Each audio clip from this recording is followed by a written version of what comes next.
An off-road trailer completely made out of foam sounds wild, and honestly I was a big skeptic when I heard about it at first too. However, after I traveled with my friend George from Southwest Idaho Overlanding and really got to learn about this trailer, a foamy, I was blown away. These things are absolutely incredible. George built it in his garage between 50 and 60 hours. It cost him around $2,000 to build, and it weighs about 500 pounds dry.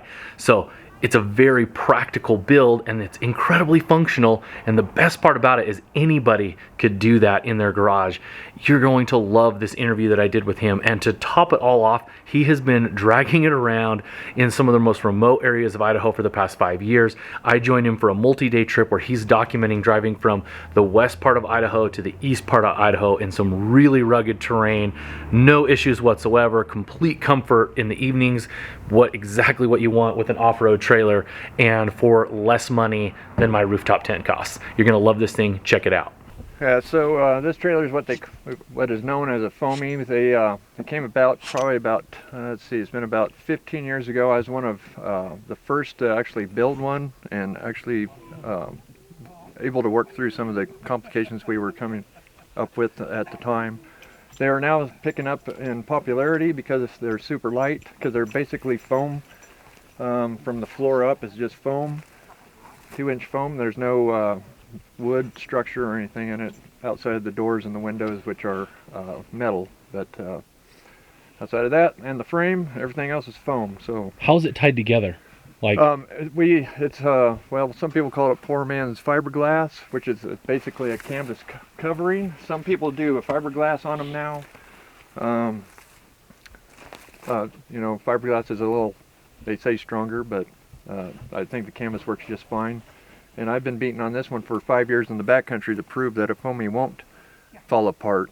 So, because when we first started building these, people laughed at us. So we proved them wrong. But it's awesome. Like, I would, if you told me that it was made out of foam, I wouldn't. If looking at it, I just think that it looks like it's some type of like a hard plastic or like a fiberglass or something like that. So, and I get that that's what the outside covering is supposed to look like, but it's cool, and it's way more amazing to me that you built this on your own. That's, I think, probably the coolest thing. Has a couple of compartments. I want to just open those. You got to get an idea of what it looks like. Okay, so this is just the sleeping area. Nice. And I don't know if you'll be able to see, but there are some shelves in here. He's got a power bank and some things like that. Just nice little organization stuff. I see that the dogs are getting their treats and being spoiled by George as usual. How tall are you, George? I'm 6'1". 6'1". So, and you fit, that's plenty, right? How long is this thing? It's 4x8. The body's 4x8. Okay. The sleeping area, it's more than long enough for me. So. Yeah, no, that's awesome. And then this back compartment, tell me about it a little bit. Well, I added, it was just a box, but I added this a couple years ago because I wanted to get into a refrigerator. So I added a refrigerator compartment. So this slides in and out. There, I did add some wood structure in here, but it's more to support the components back here rather than the structural integrity of, yeah. And what is this bottom slide? Do you coop your stove on it, or what's down here? My Coleman fits on that and then slides in there, and then it's got a little storage down below for extra things if I needed. Cool. And then did you wall that off completely on just on that side, so then the other side your feet can go the whole length, or? Yeah, yeah. The main box goes all the way to the back wall on the other side of that wall there. So if you were taller, you could fit your feet in there, no problem. I thought about building it tall enough where my feet would fit underneath, but then it was going to make the refrigerator too tall, so sure. I just made it the way it was. So. What about the chassis? Where obviously, like, what did it come from, etc.? Well, this is it's not a Harbor Freight trailer, but it's a Harbor Freight trailer. It's manufactured under a different name.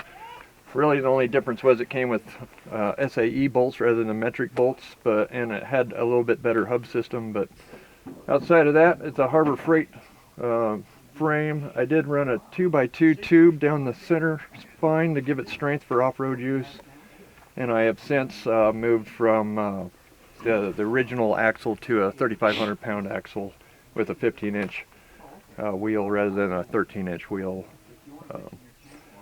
just for off-road use. But Yeah, this thing is awesome. I love it. I don't know. I'm very inspired by the fact that you built it. That's very like, I don't know. There's an extra these awesomeness are super about easy. it. I built this in 50 hours, so. Jeez. I tell people if they can glue sticks together in wallpaper, you can probably build one of these things. They're really pretty easy to build, because basically you're just cutting a hole out of a piece of foam. You're laying up your canvas, and then the way the doors are designed, they just clamp together on the foam and glue the foam together. It's crucial that you have these overlaps though, because that's really where all your strength is, because gluing foam to foam is not very structural, but having these overlaps, it what creates what we call a sock.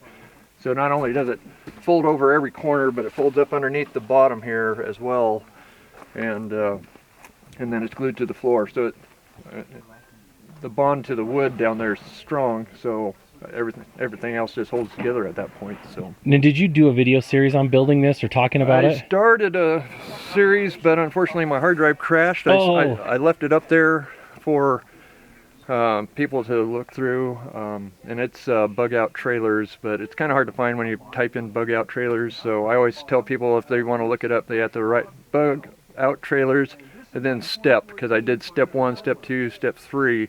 And that will usually bring it right up. So Cool, yeah, and I'll link to that in case people are kind of curious, want to see some of the build process. Thanks for sharing.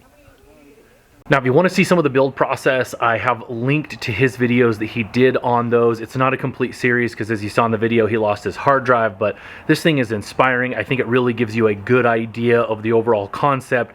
And I tried to overlay a bunch of videos of our trip showcasing just how capable this thing is, because I know a lot of people gave him a lot of grief when he first started building this and documenting it, saying you cannot build an off-road trailer that is not just going to fall apart or blow apart on the highway or the freeway when you're headed to and from a trip.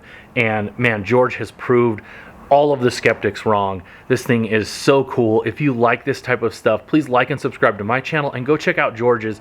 You're gonna love his series that I was a part of, where we're traveling from the western part of Idaho all the way to the eastern part of Idaho. You're gonna be able to see his trailer in action. It's absolutely incredible. Thanks so much for watching.